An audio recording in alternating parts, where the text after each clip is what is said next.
د امر بالمعروف وزارت اړوند د محتسبینو د اصلاح او روزنې ریاست له لوري په وردګ ولایت کې د محتسبینو د ظرفیت لوړونې او د هغوی د کارونو د ارزونې په پار جوړ شوی 4 ورځنی روزنیز سیمینار پای ته ورسید. یاد سیمینار چې مشري د محتسبینو د اصلاح او روزنې رئیس قاری شریف الله حقانی کوله، چې پکې د یاد ریاست شپږو تنو شیوخ کرامو، د یاد ولایت والی، د امر بالمعروف رئیس، د محتسبینو امیرینو، محتسبینو او نورو اداري مسؤلینو شتون درلود. پای ته ورسید. د دې سیمینار ګډونوالو ته د وردګ ولایت د امر بالمعروف رئیس ښاغلي مولوي عبدالله محمد په خپلو خبرو کې د محتسبینو د اصلاح او روزنې ریاست له مسؤلینو څخه مننه وکړه او ویل چې د دې سیمینار په جوړولو سره د محتسبینو زیات مشکلات او ستونزې حل شول.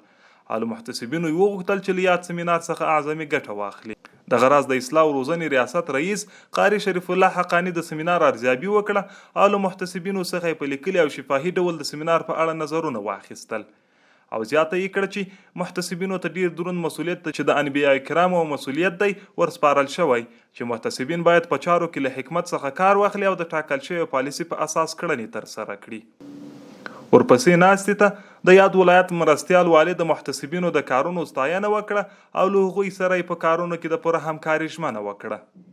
د ناستې په پای کې د محتسبینو په استازولي شپږو تنو محتسبینو له وزارت څخه د ورغلي هیئت مننه وکړه او له هغوی د داسې روزنیزو سیمینارونو د جوړېدو غوښتنه وکړه چې په وینا یې ترڅو په دعوتي برخه کې شته ستونزې ختمي او ټاکل شوي قوانین پلي شي.